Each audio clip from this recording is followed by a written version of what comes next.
Hi, everyone. Welcome to Office Hours, where we answer your questions 7 days a week. If you'd like to ask those questions, of course, you can use Mukana. You can ask those questions. You can vote on the questions. You can chat about the questions there. Now, to get there, all you have to do is go to officehours.global/join and sign up. And you'll start getting emails. That'll give you a link to Discord. It'll also give you the ability to ask those questions. If you don't want to do any of that and you still want to ask those questions 24/7, you can use the QR code. And that is, or just go to askofficehours.global. That's askofficehours.global. And you can ask questions there 24/7. Usually within a day or two, we'll get most of those questions in to answer. So go ahead and throw them in there. Let's go ahead and jump into the questions. Bill, what do we have? Paul Wallace starts us off this morning from Austin, Texas with this one. Yesterday, a ham radio friend in Hot Springs, Arkansas reported a total blankout of all radio frequencies, high frequency, very high frequency, and ultra high frequency. The worst CME or coronal mass ejection in 52 years, he said. Did you feel the effects? And he's got a link there. I think that the only thing that that I noticed was LinkedIn went down yesterday for a couple minutes. I didn't know why.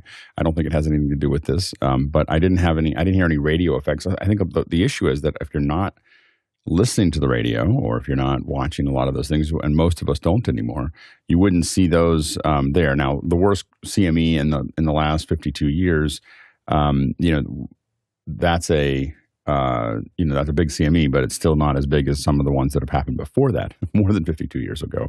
And I'm surprised that we didn't see more reported. I'm wondering if it was a direct hit or not, because if it's really the worst one, we've seen ones where it took out parts of the power in parts of Montreal. They've had all kind. One of the big problems that they have is that the satellites will change trajectory through a heavy CME. We didn't see any reports of that, so it's interesting. We are in the heaviest time of sun activity. The sun goes through about a 10-year curve, and right now we're in the heaviest moment of that. So the next 12 to 18 months, we do expect to see more sun activity. A coronal mass ejection, a CME, is, from my understanding, basically two sunspots get close enough together where they start building an arc of plasma, and then that plasma breaks at some point and starts flying out into outer space. And it takes anywhere from 1 to 3 days to get to us, typically. But we don't know how big they're going to be until they arrive. So we have some idea, but we don't really know. There was evidently last week or the week before, there was a massive one that went the opposite direction from the Earth. That would have been catastrophic. Right now there is this chance of something happening. We see movies and we worry about asteroids a lot because we see those, but the chances of a CME creating catastrophic damage is probably higher than an asteroid, much higher.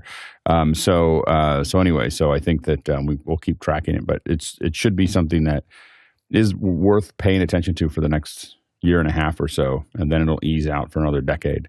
But this is when everyone starts paying attention to it, and they'll talk about, oh, look at the storms, and it's so pretty, but a lot of bad things could happen too. Yeah, go ahead, Jesse. I'm just kind of curious, what percentage of the space around the sun does the Earth actually take up? Is it like 0.01%? So when the CME goes out, the chances of what is the probability of it hitting? I'm told that we could experience the last number I heard was we could experience a significant CME that greatly affects the Earth. A catastrophic CME is about 12% per decade. So it's not a small number. It hasn't, we haven't seen anything like the Carrington event again, but we have to remember that the telegraph offices in the Carrington event in 1859 caught fire. And that's all the wire they had. So it's not a minor thing to not pay attention to. This I think I always look at it after studying it a fair bit because someone brought it up to me years ago. I always look at all the technology we have and go, well, enjoy it while it lasts. All right, the next question. Next one comes to us from Harold Williams in Portsmouth, Virginia. Both Windows and Macintosh offer remote desktop solutions. What drew you to use a third-party solution like Splashtop or Parsec? Good guy. Yeah, nobody wants to pay for something if it's not of good use, and the third-party ones do get expensive after you start to add multiple users. So Parsec is free for just one user. The reason why we like to use it is because you can pay more to get better quality, 444 color, additional frame rate. So things like smoothness count when you're just looking at like Apple Remote Desktop or Microsoft's RDP. It's chunky, it's not as smooth, and if you're doing things like video editing, you really want it to look like your desktop and to feel like you're there. So the third parties have invested in their engineering to make this stuff feel and look like you're there. So even though you might be on a lower end machine, you could be controlling a much higher end machine. And there's also that granularity in the cloud of being able to give access to certain users with certain machines and not let them see other things. So if you have editors versus somebody that's maybe an engineer, you might want to give them more access or admin control, things like that you can do with Parsec and with I'm using a lot of Splashtop, and with those two as well, you can also have USB control. So I could have my Stream Deck show up remotely on the other machine. So USB devices can be transferred over to the remote device, which is pretty cool. So those are a few reasons. Next question. Chuck Hodges comes to us next from Tuolumne, California. If we want a decent low-end VR camera to shoot trade show stuff for Oculus, what do you recommend? Stepping up from Samsung cameras. Don't laugh, but I don't want to go best ever yet. And this is our first QR code question this morning. Nick?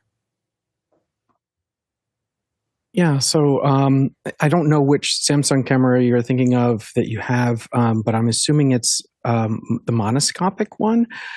So if you're going to monoscopic, I really love the Insta360 cameras.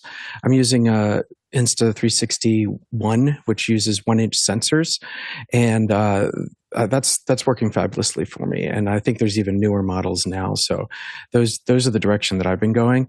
And there are also stereoscopic VR video cameras from Insta360 as well that work really well, and they have integrated software. And I'm just looking forward to DaVinci Resolve having more facilities for editing immersive video soon. Good guy. So if you don't want to drop $5,000 on a Canon R5C Mark II with the stereo lens, then you can get something like this for $199. This is the new Beam Pro. It does have two lenses, shoots 1080p 60 and 30, and the files come in side-by-side stereo, and the depth is pretty amazing. Like I just shot my dog walking around, and then when I played it back in the glasses that I have from X-Reel, I was shocked at how good it was. So it's pretty cool. But the file sizes, it's 1920 doubled, so it's 3840 by 1080 is what the files. It's one file, but it's two side by side is how they come out, and it's pretty lightweight because it does give you the choice of H.264 or H.265. But yeah, and the other cool thing about this camera is that the $199 version is the smaller of the two. You can get a $249 version that adds a little bit more storage. You can add a micro SD card, so you get additional storage, unlike Apple, where you get hosed if you don't buy the big 1 terabyte and you run out of space. So this one does allow you to add third-party memory. Go ahead, Jason. Just a quick question. What's the double USB-C for? Is one for power and one for recording, or how does that work? One is for power, and the other one is where you hook up the X-Reel glasses to. So this is actually a controller as well. So it runs standard Android software, but then you use it, you kind of wave it around. It becomes like a mouse in the air. And so when you click, the touchpad is the surface of the screen itself. Yeah, and the one that I'm playing with right now that I don't have a strong opinion about one way or the other is the Candao Q-Cam. I just got it and started playing with it again. I bought it years ago. I can't find it.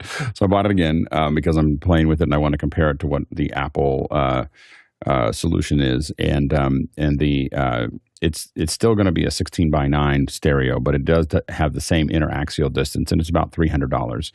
I think actually mine was $250 for whatever reason. So the $249. The reason that I was like, why did I not use this in the past? The getting the card and the battery out is not documented well and very difficult. And I realized I must have just set it down and gone, oh, I'll get to this later, and it just disappeared into the ether. And so that's the one failing of it. But it's got also very short battery life, so it is not going to be something you're going to do a live stream with. Now, we did successfully do a 16:9 VR with the Apple 15. We did a 2-hour stereo stream of TWiT, a little over 2 hours, almost 2.5 hours of TWiT on Sunday, and that went fairly well. We had almost 800 people watching as a live stream, and this goes straight to the Apple Vision Pro. So those are some things that we're kind of looking at now. One of the things you want to look at is whether you are looking.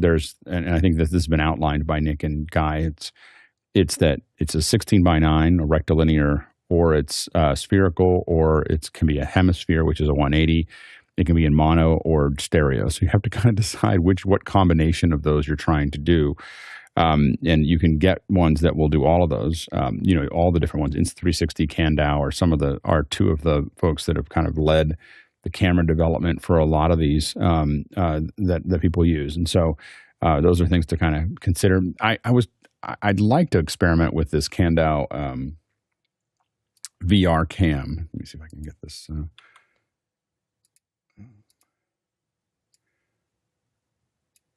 So this one, I'm told that the image quality isn't incredible, but this is another one when you start going up. So you have two 180 lenses here, and this will do live streaming, and so you can see when they say true 8K, I believe they mean 4K images. Anyway, so these are so we're kind of but you can see there's a lot of different options here. So, and then there's a lot of things that are built custom that people build as well. So those are things to think about. Next question.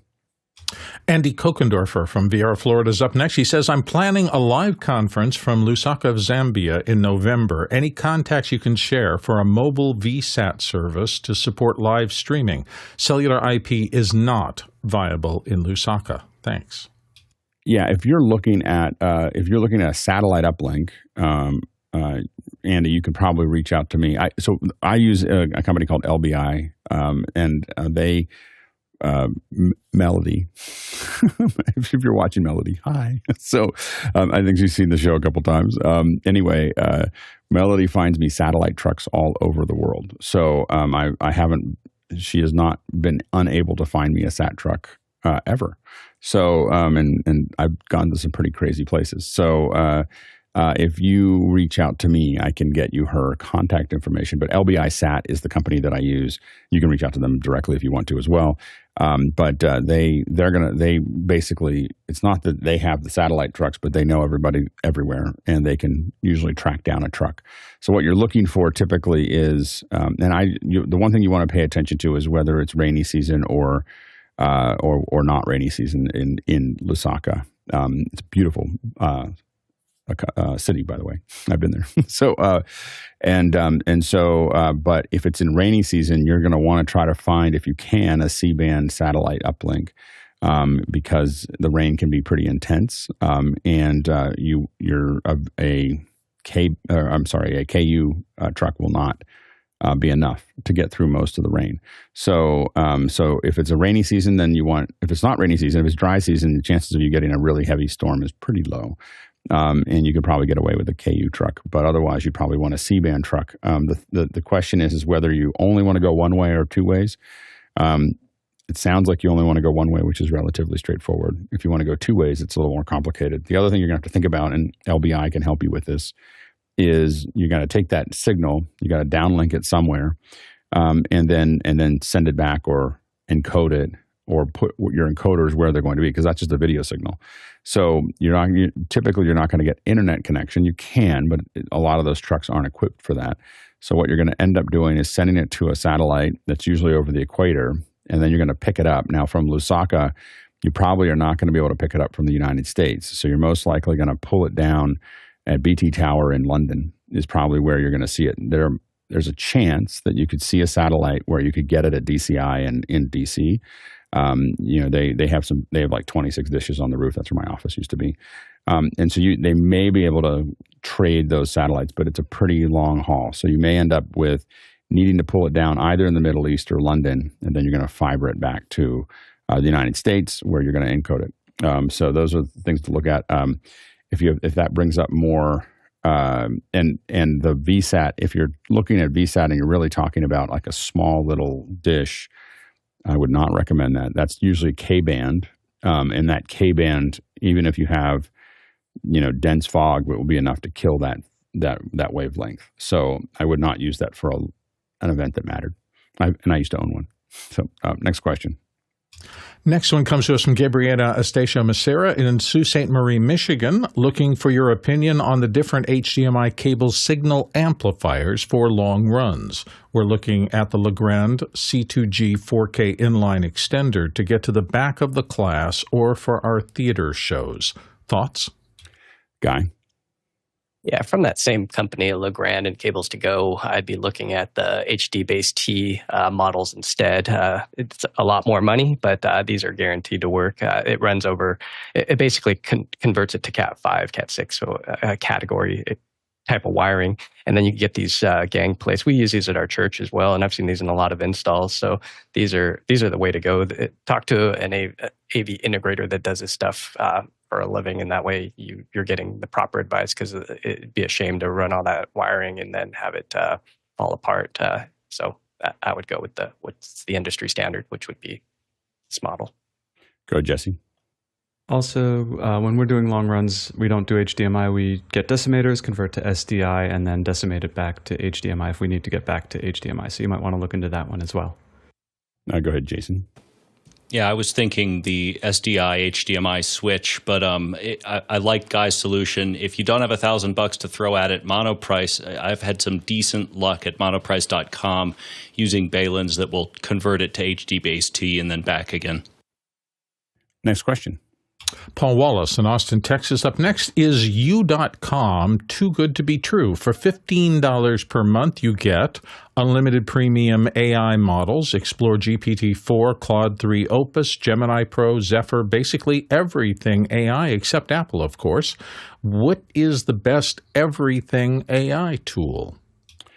Go, Jesse. I'm not seeing that it includes Midjourney, which is a pretty major one if you're doing generative anything, and it could very well possibly be too good to be true. Something that it doesn't really account for is render times.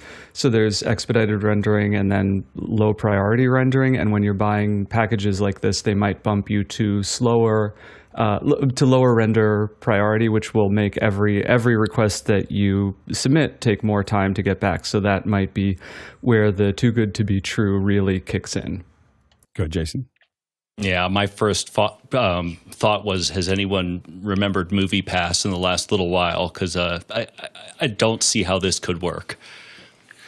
By the way, in a rare jump back to the last question, I just wanted to point out the one that I finally saw that based on that last question, I was like, oh, this could be a use case for the Blackmagic presentation converter. I couldn't quite remember the name of it. I was like, didn't Blackmagic just release something like this? So this is the 2110 IP presentation converter. It's like $845. I think you'll need something on the other end to grab it, but it is designed to take mics and HDMI and other things and pack them all into the signal and send them out. And something you might want to pay attention to as well. Okay, next question. Next one comes to us from Callum McCorkle, in Bournemouth, Leeds, England. Should we get a scalar energy device to work with the photos and videos we make? Scalar energy isn't a far in the future new tech. It's been researched for a long time with devices made for decades now. Could it even be used to work for VR or AR? Have devices actually worked? I mean, I think devices have been made. I don't know if scalar devices have proven to be effective yet. So we probably don't. We'd have to see more information on that one. Next question. Jim Nichols is up next from Concord, California. Blackmagic casually drops version 2 of the camera app for iOS last night. It looks significant. Control multiple phones, HD at 100 frames per second for iPhone 15, iPad, and more. And he's got a link there to the Apple announcement. Well, see, this is why we like doing this show every day, is you get these updates and you get caught up on things very quickly. Go ahead, Jason. Yeah, I just pulled it this morning and haven't had a chance to play around, but it looks pretty incredible.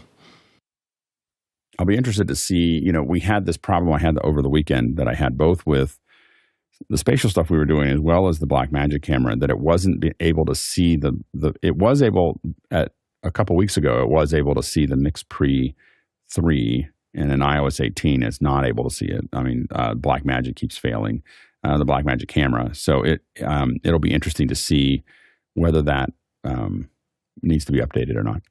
So, but I think that the 100 frames a second is really interesting. Controlling multiple phones is a big move forward. Although I'd be really happy with just controlling one phone. I think that remote control of a phone that's in a different place that you can't get to is one of the more important features. So we'll take a closer look at it. Next question. Guy Cochran in Seattle, Washington, and here on the panel says Starlink hardware price drops to $299 US. What are the panelists' thoughts? I'll go with Jesse. Cool.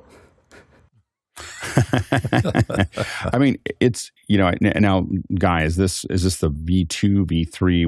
Which satellite dish is the one that's dropped? It's the Gen 3 that just so it's for everybody at Home Depot, West Marine. I'm on a couple Starlink groups, and I've been on the fence because I'm using Comcast as a backup here, but I know a couple people that use Starlink as a primary on location. The bummer is that if I take it out of here, then I lose my backup. So I do want it for the field because I could turn off my AT&T hotspot, but then I'd be lugging around this big old dish. So there's another $100 off. So it's from $499 down to $299. And if you get the residential plan and use it for 6 months, you get another $100 off. So that effectively it's net $199, and then it's about $120 a month for the service, $129. And then you can unlimited data, and you could take it to wherever you want and change your address, so to speak, with the app. So you would open up your cell phone with the app, and you could change your location as many times as you want. You basically just open up Google Maps and get your location and put it as your new residence in air quotes there, and then you can use it wherever you want. So I'm tempted to get one. I know that a lot of people have had good luck. In fact, one of the guys up in Canada is using one on a shoot today. So it'd be nice to have when we don't have cell service, because we have some pretty desolate areas here in Washington State where I'm like, oh man, I wish that I had one of these because then I'd still be connected. So I just want to see what everybody else was thinking. You go, Jesse. People who have used Starlink, do you think it would be sufficient to be your connection as a panelist on office hours? It could be.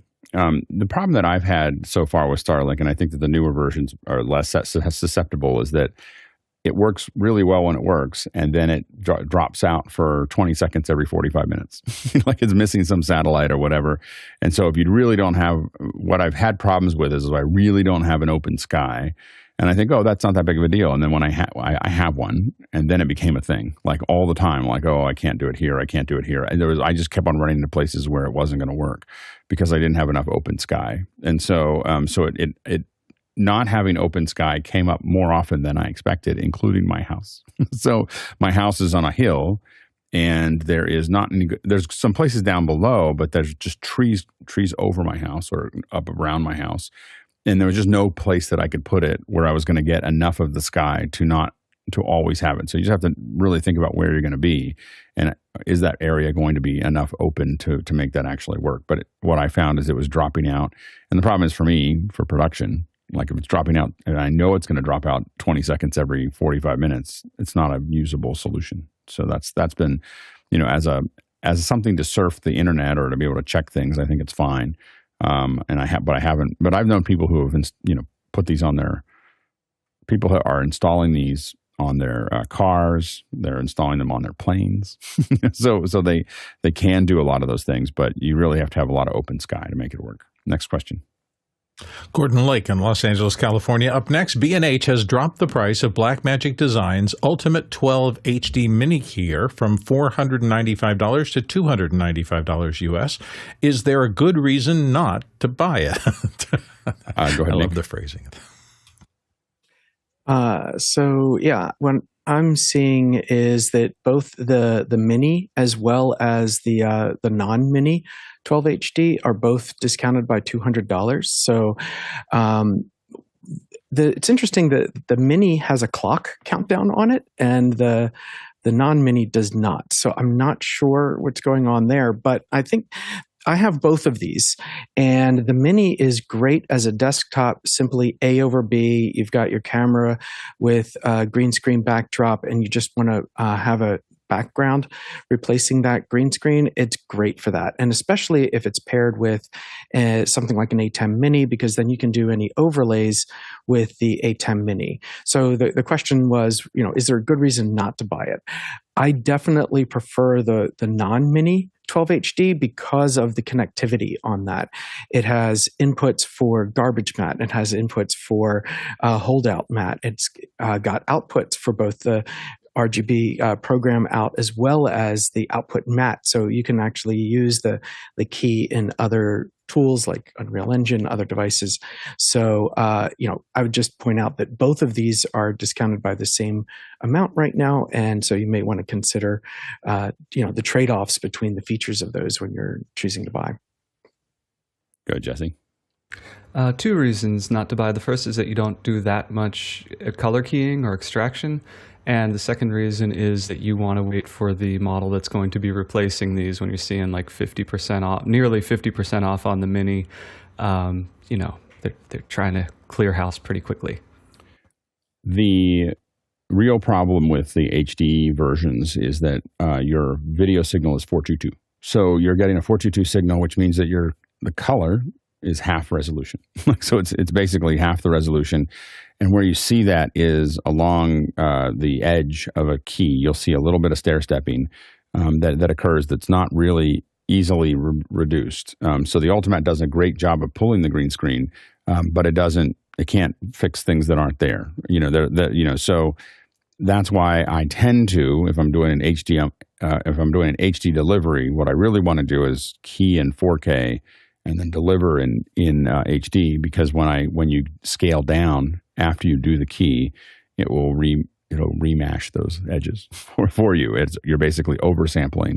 So as it samples those, it's going to re-average those back in. So what you want to do is do the key, you get them connected together, and then you go down to 2K or to 1080p, and then you're going to end up with something that feels like a 444 key. That's there. The Ultimatte does an incredible job, and if you haven't noticed that problem, then don't look too carefully and just enjoy. But where you'll see it are fine details in hair. You'll see it in fine details along some edges, but it's definitely there, and it's in the switcher. It's in the HD in an HD Ultimatte, and so I paid a lot of extra for the Ultimatte 11, which was in 444, because you had to pay for an extra processing, because that's what you have. But most of the cameras we have now don't do 444, so it's really hard to get a 444 video live output from a camera at this point. So what I'd love to see Blackmagic do, and maybe why this is getting lower, is what they really should do is have a 4K input with a 1080p output that does this has a Teranex processing and goes down to 1080, down to HD. So you're delivering it in 4K and have it spit it out at HD, and that would create a product that hasn't existed yet. That would be a great product if they could get that into the $500 or $800 range to be able to manage that process.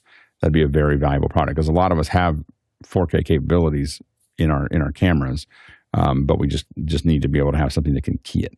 Next question. Jens Olson in Sandpoint, Idaho, up next with another QR code question. Ubiquiti added Pro AV support configurations to their new beta firmware for the larger Unifi switches, including ProRes for Dante, NDI, Crestron, AES67, and Shure. Will this help make Unifi switches more attractive in the Pro AV environments? I'll go, Jason. Yeah, I saw this yesterday, and I certainly hope so. It takes a little bit of doing to get right, and beta can tend to take a little while, at least on the pro level for Ubiquiti. If this works, this will add a lot of value to my rig. Go ahead, Guy. Yeah, I hadn't seen this. This is surprising. Very cool. I'm sure they're getting their lunch eaten by the Netgear having implemented and just now dominated this industry. There is something, though, as far as Netgear's backplane support. So as long as the throughput's there, because when I took the NDI performance networking class, they said to be aware of your switches, that you read the specs, because a lot of them just aren't built that way to handle all that data on all those ports at once. So even though you might have a 10 gig up, it will, if you push it to the max on all of them, it theoretically, or not theoretically, it just will not. Absolutely will not handle it. So the other thing is that Netgear added something called IGMP Snooping Plus. So that's their own implementation that works hand in hand with their NDI profile. So there's more to it than just saying, hey, we've created this. So we'll see how well the beta shakes out, and I'd love to push it. In fact, I might put it on. I have a spare switch here. I might put it on there. I might be the guinea pig. Excellent. Just a quick reminder, of course, you can ask questions throughout the show and also throughout the week and throughout the day. That's 24/7. You can ask those questions, and you can go to askofficehours.global. That's askofficehours.global, and you can ask those questions there. Make sure, if you ask a lot of questions all at one time, they may not all make it. so if you limit yourself to probably 3 or 4 questions at a time as you put them all in, as we kind of manage those processes, and see how that does. Make sure that they're good structured, they're technologically based, and so as if you have those there within the next couple of days, we'll usually get them into the answer queue. Let's go ahead and jump into the next question. Chester Sweeney in Las Vegas, Nevada is up next. Is there a Neutrik connector for my Flow 8 Behringer to make the 1 through 4 channels digital for other computers and their sounds? I think that the only thing I can think of that would do that would be a pair of Audinate Dante connections. So, I mean, there's probably other things that can do that. But reading your question, the way I would lean towards that would be to get two Audinates, and then you have Ethernet to them, and then you have Dante virtual sound card on your computers, and you can point them at those, and they will appear. Yeah, go ahead, Guy. Yeah, just a side note for anybody else listening, Behringer had that huge price drop over the weekend, not just on the X32s, but on the Flow 8. So anybody who was ever looking at those, $120 off, now down to $179. So these things. The Flow 8 is $179? Yep, was $299, now down to $179. That's incredible. That's not just at Sweetwater, that's at B&H and across the board. So there's something going on in the industry with Behringer right now. I don't know if they just made a bunch. I mean, it's kind of their model is to, knock things off. Well, did I say that? So how much are the X32s? Yeah, some of the are down to the $899 rack. Yeah, now people pointed out that the rack used to be that price. You know, like we got used to it being $1,200 and $1,600 during COVID. But the rack used to be $899 or $999. So there's been a bunch of chatter. We talked about this, I think, yesterday. There's been a bunch of chatter about this price drop. It isn't significant. Like the X32 rack is down $800, and a lot of them are $800. So there's a couple of theories. One is they're now returning to the prices that they had before. Which is that everything's kind of realigned itself to post-COVID as far as their supply chains and everything else. And Behringer is obviously kind of like Blackmagic wants to be as aggressive as they can in that area. And this also includes things like the XR18 is a couple $100 less than it was before. So everything has dropped. So either they fixed their supply chain issues was one theory. Another theory is that we're going to see a whole bunch of things get released sometime this fall, like September. That something's going to happen, and they're going to expand. They've been showing off the wing, other versions of the wing, and maybe they're just going to push that down market. No one really knows. The people who have talked to folks that are Behringer resellers have said there's nothing that they know of. I mean, they just think that it's been realigned to where they were charging before. So it'll be really interesting. But either way, it's a pretty great deal right now. For those. I mean, they're not at. I would say at $1,600, it might be worth it. And I have some that I've bought for $1,600.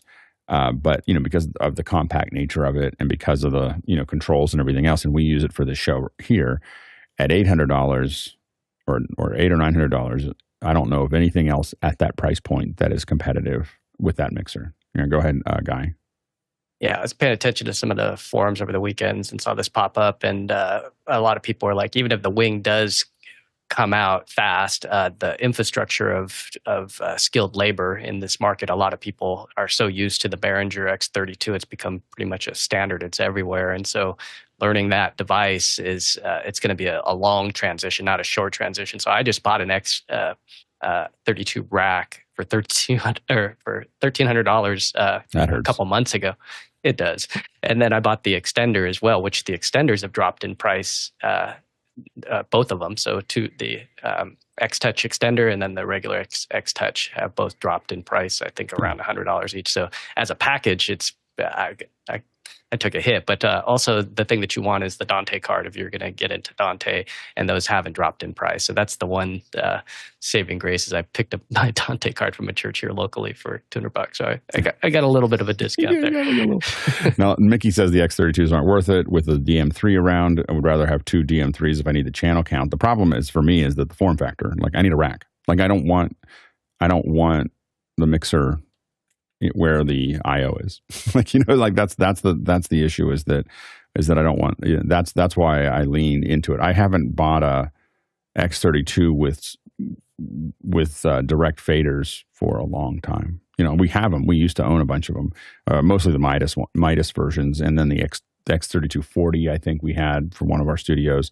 But it's the rack that is the thing that for us is, and Yamaha sounds like they're working on that, but I just don't want that. I want a little controller most of the time for that use case. There's plenty of use cases where we want a QL1, a QL5, a CL5, like other things where we want all the faders and everything else. For what I buy the X32 for, I don't want a mixer. I just want a sound processor. And so that if I want the mixer part, I don't get an X32. Next question. Vic Hernandez in Springfield, Missouri comes up next. If you were not in a Vision Pro, what did you think of Extra Hours, the Vision Pro edition last night? Go ahead, Jesse. It was a great podcast. Yeah, it was. So we, if you didn't see it, Extra Hours, yesterday everybody joined in a Vision Pro. So we had 6 people in a Vision Pro talking to each other on Zoom, and then we broadcast. That was in the cloud, and then that was broadcasted out via Vector to YouTube. And so I don't know if I've seen another one like that, where someone actually did a full-on 2-hour show with 6 people, maybe a couple people here and there. But I think that's the largest one we've seen, or at least that I've seen happen. I'm not going to say it's the first one, but it's probably pretty close. I thought I was surprised at how fluid it was for us. I mean, I think that there was a lot of, what you didn't see at the beginning was a lot of confusion about a lot of things, backgrounds, and I thought that I had already done built an avatar of myself, but it was gone when I got there, so I had to build it again, and there was a bunch of other things that all happened. We all started the show on time, but there was a lot of running about to get that to work. Go ahead, Jason. Yeah, it was a lot of fun. In fact, I had no idea that we were going to be doing a full 2-hour show with an hour lead in. So I got in trouble. Like, I missed dinner last night, but boy, was it was neat. Cool. But I completely lost track of time. So, if that gives you any sense of it, it's that it truly is kind of otherworldly. Once you're in, it's bizarrely natural. I go, Jesse. That's actually my big question is, are the avatars less off-putting inside the Vision Pro? Because looking on a flat screen, it's just uncanny valley city. They are to me at least, they are less weird. Yeah, and we're not saying that this is what you should be doing for every one of your shows. It was let's do it because we can. And let's see what it looks like. And as everyone knows, I'm a pretty firm believer in experiential knowledge, that is practical knowledge that's based on us actually doing something. So no one had done it. We did it. I don't think we would continue to do it every day for that. But we'll do it again probably in a year, and we'll see if the avatars look better. Next question. Douglas Carmichael's up next. Have any of you experienced issues with screen burn-in when leaving hardware with an LCD screen on for extended periods? The device in question has a power-saving mode that turns off the backlight, but it doesn't turn off the screen. Go ahead, Jesse. Absolutely, yes. Particularly on monitors when we're working on the ATEM and you leave the multi-view up and you've got the really high contrast of the black against straight white lines, on a clear grid. Absolutely, we have seen burn-in. Not much of it has been permanent. It usually kind of like fades away after a while, but yeah. Yeah, you should worry about burn-in all the time. You want to have things that after a certain number of hours, LCD screens are a lot better than plasma screens. Plasma screens, we worry about it a lot, especially if we're doing HDR content, because they can, or OLEDs. Plasmas are the worst. OLEDs are also very sensitive to it, so you have to be kind of awake to those things. We had somebody leave one. They bought one for a show that we were working on, and then they left a graphic on it overnight. It only took one day for it not to work anymore. So anyway, OLEDs are something you want to pay attention to. LCDs tend to be a little bit more robust, but they will burn in with enough time. Next question. Bo Cordell in Charleston, South Carolina. Up next, Bo wonders, would you have any major concerns about buying a used Apple Vision Pro headset? Good, Jason. For that much money, it really depends on the cost. I would look very, very, very carefully at the lenses. I would look very carefully, powered on. Make sure that you give it a full once-over. And if that's if the person selling it won't allow that, then I would walk right away. Yeah, go, Jesse. My concerns would be that it doesn't fit your face, that it was custom built for that person's head shape. And the other concern would be how much goo has accumulated over their hours of use on the device that you're going to be smashing into your face. Yeah, I mean, if it's been sitting around for a couple of days, I think there's not a lot that's going to survive there. You can obviously put it under some ultraviolet if you really want to kill everything that's there. If there's any concern about that, the thing you want to watch is on the outer front edges as well. If there's any scratches, so I don't know if mine's within. So I put this thing on religiously. So as soon as I take off this is on my face or this is on this immediately. And one of the reasons is because some of the cameras that you can see down here are behind that faceplate. And if you scratch it, it's going to affect their performance. And so you really want to look at that front face and make sure that there's no scratches there, especially across where the cameras are. The other part is probably less important, but those cameras are on an edge where they are convex edge, which means that they're more likely to pick up some hits, and that can definitely affect its tracking performance. So I'm not a real buying new things. I'm not really a buy used. When something that came out, I buy used. I don't buy a lot of used electronics because I just don't know where it's been.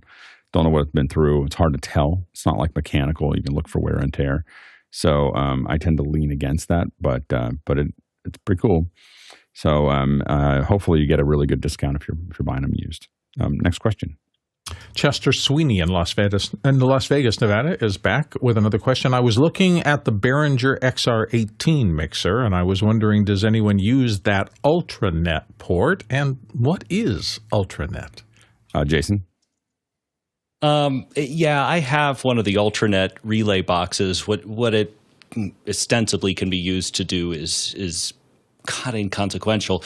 What it allows you to do in practice is to have a really custom headphone box and to be able to, if you have, it does a lot more than that. It does a lot more than that, and that's what I was getting at. The Midas version is incredible, and the Midas version will actually allow you to completely do two completely separate mixes with compression and with different EQ and different channel counts. It's very cool. Yeah, I mean the UltraNet is basically, everybody has their version of I don't want to pay for Dante, and so UltraNet is Behringer's version of I don't want to pay for Dante, but they can basically have, it's not a network connection. I believe it all has to be a closed loop, and it can go to there are stage boxes for them as well that can have I/O.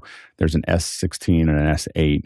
That use the UltraNet, but you can also send them out to personal monitors, and so you can send them to a distribution hub and then have it go out to personal monitors and send those out. But I don't believe it will go through a router.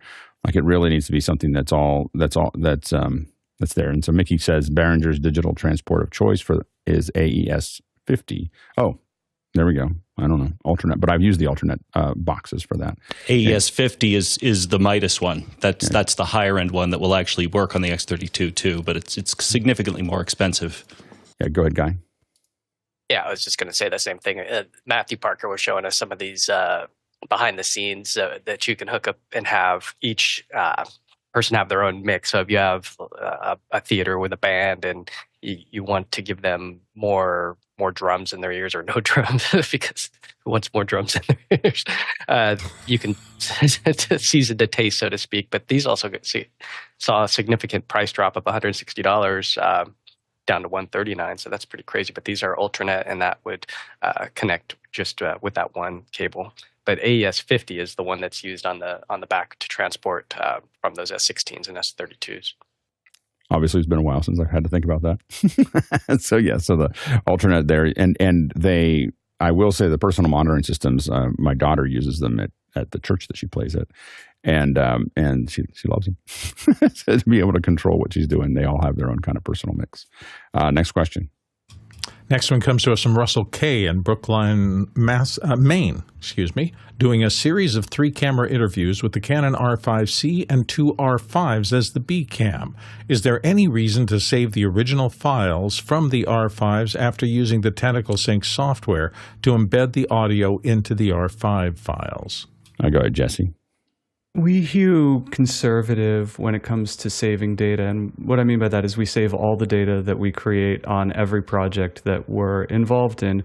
This is just precautionary. We don't ever want to be short any bit of information, any audio file, any video file. We want redundancy. So we do it it's a CYA solution for us. We go over conservative on that. We save things multiple times instead of just two. We overdo it. So if you want it to be a little more liberal than we are with your file saving, you're allowed to. But we just prefer to be in the habit of over saving and being, overly cautious with data. We save everything. Like I don't like it's generally there's a cost of production, which is a larger number, and the smaller number is the cost of storage, and it's not worth losing all the investment in the production by losing the storage. So we tend to back those things up. Generally on a show that matters or on an interview that matters, we're going to save. When I'm doing a live show, we're saving the camera files. Typically we have ISO records that are done in ProRes. Then we have the program and clean, and we save all of that stuff.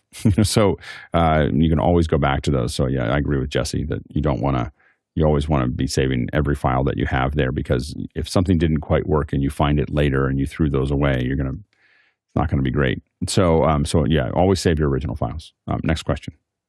Roz Humphreys in Cobox, British Columbia says, my variable ND was accidentally adjusted on my iPhone and caused a striped color warp, or a striped color warp, perhaps. Any suggestions on AI to color correct? I am curious as to what that means. I didn't know there was variable ND anywhere on the iPhone at all. You may have to give us a more detailed explanation. I know it's hard with the question structure, but I don't know what that means. Go ahead, Jesse. And if you can upload the photo, it would help us to understand exactly what the result was of this maladjusted ND filter. Yeah.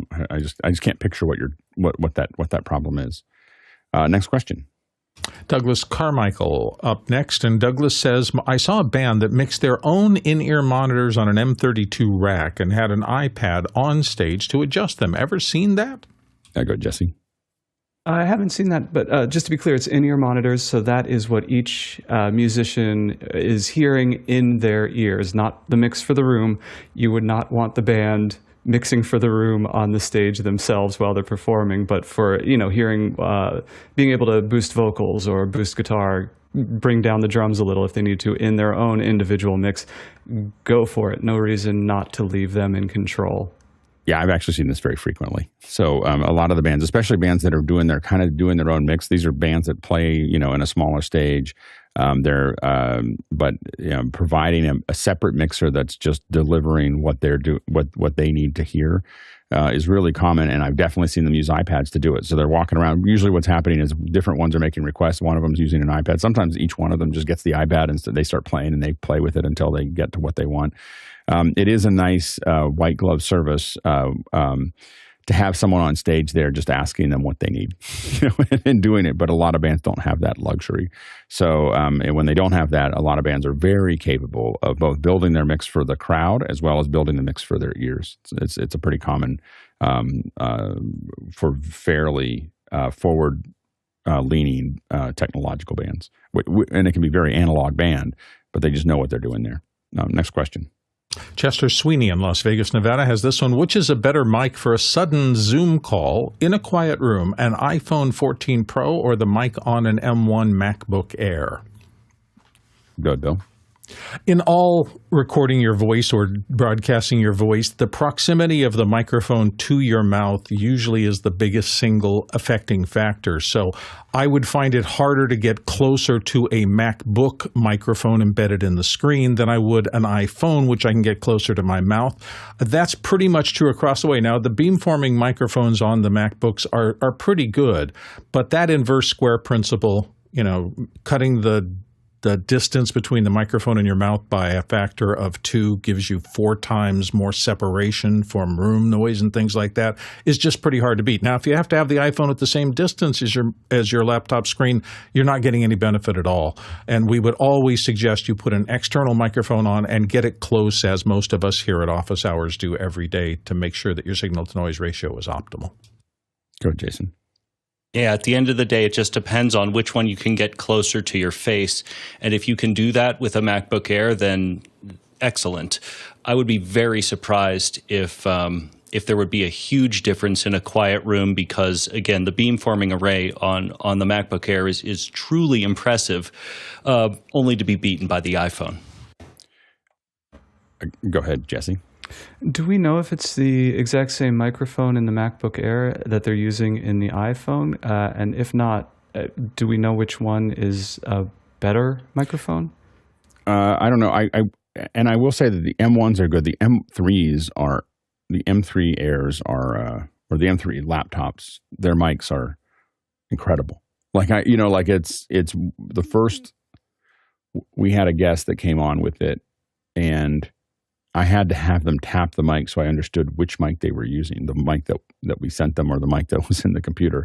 It was, marginally better to have a separate mic, but definitely it's at a different level now of that process. And so I think that you might be able to get away. And this is, it's not going to sound like the mic I'm on, for instance, but compared to other things, I actually think that I agree that the inverse square principle is important. But I will say that there's something about the way that the laptops are using the array to do cancellation, and that I'm not sure. I haven't done the head-to-head test, but because I haven't invested in a new laptop in a long time. Like my laptop kind of fills space, so I still have an Intel, the last generation Intel from 2020, because when COVID hit, I built up a bunch of computers, and when I buy new computers, they're usually Mac Minis or Mac Studios or whatever. They're not laptops, and so I don't know, but I will say that I've heard people on the other end of those, and thought to myself that I don't know what I would need in those areas. They're pretty impressive. Next question. Håkan Fors in Stockholm, Sweden comes up next. When you export vMix replay events, the video quality looks much worse compared to when you play the same clip out to program. Any idea why? Go ahead, Guy. I did a little bit of research on this one, and you might want to try, if you adjusted the settings and then you didn't create a new folder to take in those new settings, that's what you need to do. You need to start a new session, and that way it won't take the old settings and put those inside of the new one. And make sure that you hit all the system requirements too, because you do need to have a pretty beefy system to be able to do those replays. Next question. Robin Cutshaw in Atlanta, Georgia is up next. While watching the Vision Pro After Hours last night, I wanted to connect and be a part of the conversation. Could After Hours support a Vision Pro people meetup? Yeah, we can. That'd be fun. So I think that we will. Let's think about that. But maybe in a couple of weeks, we'll set up something where everybody in office hours that has Vision Pros can all come into one room and hang out and talk. I think that could be a lot of fun. Next question. Next one from Jason Bache here on the panel, Albuquerque, New Mexico, regarding the new Blackmagic iOS camera app and the MixPre quick update. Ask me how I know. Go ahead, Jason. Yeah, I was just playing around with it, and I realized that what I had was the iPhone working with it, and that's not, I think, what you said didn't work with the MixPre, right? What wasn't working for the MixPre for you was it just you couldn't see it as an audio device. You could see it, but it would when you went from selecting it. So when you have a MixPre connected to it, and you went to select you went to select the MixPre, it would be fine. But when you went back to the camera window, it would say, "I've lost the device." So that's what it. And is that on the beta OS or the new one? That's on the beta. I mean, I'm on the beta. Okay. So, okay. But I got it working on iOS 18, and I checked that. But what I didn't have is the beta. So that's what I'm checking on the developer beta right now. Well, and the question is that if you're going to check that, the main thing you want to look at is tapping mics and actually seeing the levels in the mic in the mic inputs there. So, let us know. Next question. Yep. Håkan Force is back from Stockholm, Sweden, with this question: any insights of the status of the Bird Dog versus Bollinger lawsuit? I haven't heard anything. I don't know if there's any updates or updates that we've missed. If you've seen one, definitely send us a link. I believe this is because Bird Dog was buying their cameras from Bollinger, and then Bollinger, my understanding is, started making the cameras that were very similar. And so I think that there was a back and forth over that. But I think that the cameras that Bird Dog were making, I believe, were built by Bollinger. And that was this is very similar, not similar, but in the early days with Blackmagic was making, and Jeff Keithley said the suit had been settled. And so I don't know what the details are there, but it's settled. So they're not fighting anymore. But yeah, it was a funny, with Blackmagic, they made the cards that AJA used and then came out with their own cards that were much less expensive than AJA. And they had taken stuff out. They're not the same cards. They had taken some stuff out that they thought was superfluous. And really, that was the beginning of them really expanding very quickly. Yeah, go ahead, Guy. Yeah, it was about supply chain issues, and the company name is Bolin. So Bolin had an agreement to not manufacture NDI cameras. Now they will, and they've paired up with Magewell to go ahead and push forward with those. But yeah, basically it was Bird Dog ran into some cash flow issues and didn't put down a down payment, and said they didn't meet the demand when it was time to go to market. They didn't have all those, I believe those the X1 or the X20. And so it sounds like, according to Jeff, that they settled it. So that's cool. We can all move along. Yeah, everything's back to normal. Next question. Paul Wallace in Austin, Texas. iPhones blur slow motion videos and Androids won't allow zooming. So what is the best third-party slow motion app? Go ahead, Jesse. I'm not sure if iPhone is blurring the footage or if it's just opening the shutter up to 360 degrees, which means that for one 120th of a second or whatever you're shooting at, the shutter is open for that full, so it feels like real smeary and blurry. When you're looking at us, or when you're looking at most footage, it's usually a 180-degree shutter angle, so it feels much less blurry and much more staccato as people move. And I imagine most apps will, whatever app you're using will still be kind of beholden to the laws of physics, like what you're experiencing with the blurry footage when you shoot slow motion. So the trick is to push your ISO as you close that shutter angle down from 360 to 180, but then you introduce grain, and the endless ballet between man and slow motion continues. Evidently, you cannot break the laws of physics. That's what I've read. Next question. David Brady in New York City's up next. The band Heirloom created a video for their song Stray using Polycam. What other creative uses can you think of? And he's got a link there to a Reddit post. Go ahead, Jesse. Boy, oh boy, is that a gorgeous video. It was, I was just watching it. It's so much fun to watch. And they keep tiptoeing up to like non-Euclidean applications of the scans that they've done, but they never quite go for it full bore. And I would love to see these environments chucked into a non-Euclidean environment and really kick it up to the next mind-boggling level.